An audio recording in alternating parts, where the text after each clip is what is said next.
Hello everybody, RMJ Movie Reviews back again. Today I'm going to be reviewing Passenger 57 starring Wesley Snipes from 1992. Again, this was a movie that Wesley Snipes made during, actually this was, Wesley had a bunch of commercials under his belt, and he had, of course, this was after, I think this movie he made, I think this came out after New Jack City. I think, because that's right, New Jack City was 91, this was 92, so I think this came out directly after New Jack City. But of course, Wesley Snipes had been in Wildcats, the Goldie Hawn classic, and he had been in the first Major League, which is the only one that's good. And he had been in, of course, the Christopher Walken classic, King of New York, where he faced off against Lawrence Fishburne. And, for younger viewers out there, people who were born around this time when this movie came out, I know now Wesley Snipes is in Expendables 3 and he's action guy, Blade and all that, but at the time, this was actually Wesley Snipes' first, a big action film, It was the second film that he made under Warner Brothers at that time, starring his own starring role at the time.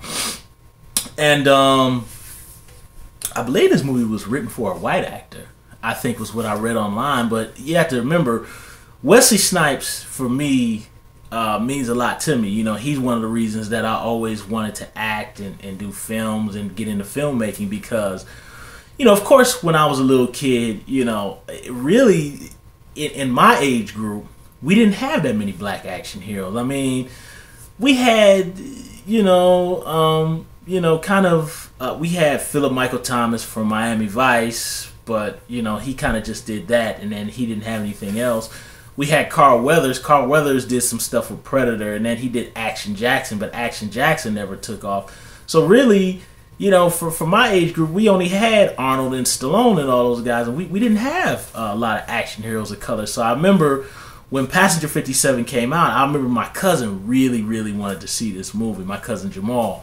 And we went to go see it at Severance Movies, a mall in Cleveland Heights that's since been, it used to be an indoor mall and it had a movie theater and everything, but since it's been torn down, it doesn't exist anymore. But we went to go see Passenger 50. Matter of fact, I still have the ticket from that movie. It's somewhere in my mom's house somewhere. But either way, Wesley Snipes carries this movie. It's a typical early 90s cheeseball action. Of course, I can call it cheeseball now because it's 2014. At the time, I think this movie was kind of regarded as kind of I think even at the time it was regarded as a by-the-numbers action pictures, which very much Passenger 57 is. Because Wesley Snipes plays kind of I think the movie doesn't explain. This movie is very short. It's very quickly cut. Now that I can watch it now, and I think he used to be a cop, from what I understand. His girlfriend got murdered, so now he's kind of like a security. He's like the head of security for airlines to know for when terrorists try to take over planes and stuff. Of course, enter a guy named Charles Rain who just blows up airlines and trains and stuff for fun. And he wants to take over the plane while Wesley Snipes is trying to take this plane to become the vice president of FBI security for the airlines or something like that. I don't know. End of story short, Wesley Snipes got a gun. He's got special skills. And he's meant to bring down Charles Rain. That's all you need to know. And that's really all you're gonna know because the movie is like an hour and 20 minutes long. I remember even when this was 1992, so if I recall, I think I was 10 or 11 when this film came out. I might have been 10. Me and my cousin, I think, were 10 when this film came out. But I remember even when we saw it at the time, we were like, this is a really short movie. It kind of seemed like it started and then it ended.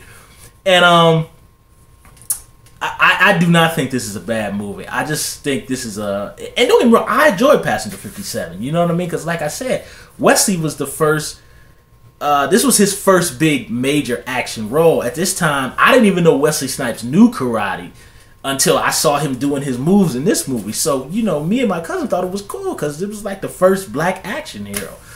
So that's why I have such a kind of an affection for Wesley Snipes and why I get kind of so depressed when I see how much he's fallen, from kind of character actor slash action actor to just be movie actor. It's really depressing, you know. And this thing, as thin as the plot is, this movie has just a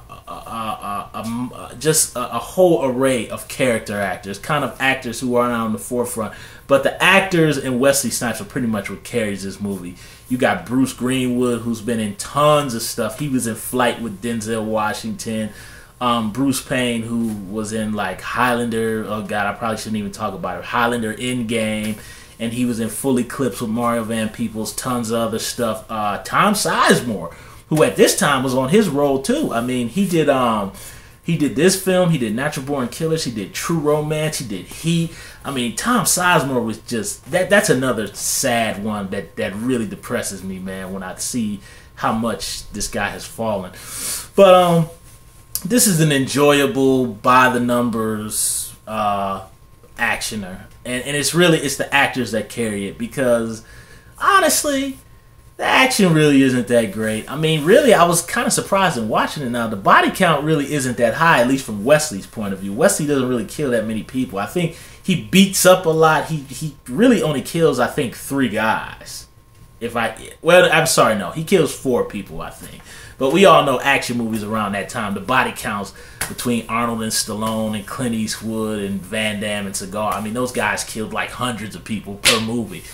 You know, but a lot of it is really more Wesley kind of doing martial arts and stuff. And it's fun to watch. You know, it's just fun to watch Wesley.